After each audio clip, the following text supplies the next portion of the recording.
atomic age of cinema. The fear of nuclear fallout and the horrors of what that can create.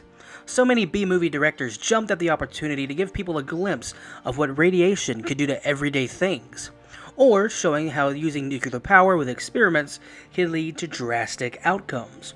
I feel that no other director embodies the atomic age of cinema as well as the showmanship of the movie-going experience more than William Castle. If that name sounds familiar, he made the original House on Haunted Hill and 13 Ghosts, which movies are probably more famous by their remakes.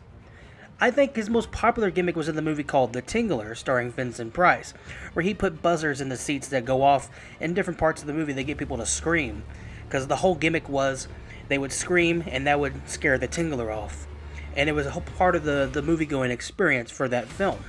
But like The Tingler, the theater, it sat with the audience. I believe they even had actors run out with a rubber creature around his hand, and they would, scare the audience. Like, it was very much involved. In 1993, Joe Dante directed the film Matinee, which stars John Goodman as Lawrence Woolsey, a director that uses different gimmicks to heighten the movie-going experience. During the height of the Cuban Missile Crisis, Woolsey is showing his new atomic age monstrosity half-man, half-ant film, Mant. Clever title, by the way. Which people are upset due to the present threat of nuclear fallout being all too prevalent at that time and exploiting the threat of nuclear war. And people are trying to shut him down, of course. However, Woolsey states that people are able to decide what they choose to see and that they deserve an escape from real life.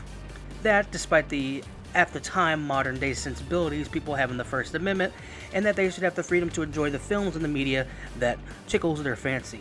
The main character of the movie is Gene, a young kid who moves to a new town because his dad is in the Navy, and we learn that he's on a ship that is heading for Cuba. We see that he's a fan of monster movies, that even though he has a parent that could be putting himself in the way of danger with the ongoing threat of war, we see that he has his, things that he likes, that he escapes the reality of what's going on. And he looks up to Woolsey as more of this larger-than-life figure, like I'm sure how a lot of directors looked up to Alfred Hitchcock and people like Stanley Kubrick, or like nowadays Tarantino's and the Martin Scorsese's of the world. He looks up to this guy, Woolsey, a big man with a bigger personality, and he truly loves what he does. And there are scenes throughout that shows that he's not some greedy director, but loves making movies and the movie-going experience. And doing all the extra stuff is just something that heightens all that.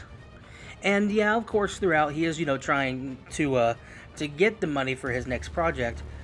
But I mean, he does truly love what he does, and you can see that through his faults. He's not a perfect character by any means, but he is played well by, of course, John Goodman.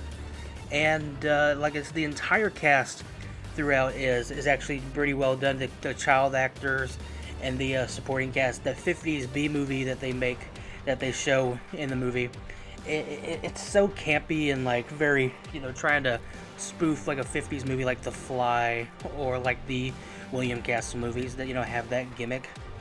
And I mean, yeah, it really definitely does give that 50s feel, that their late 60s feel that they're trying to go for.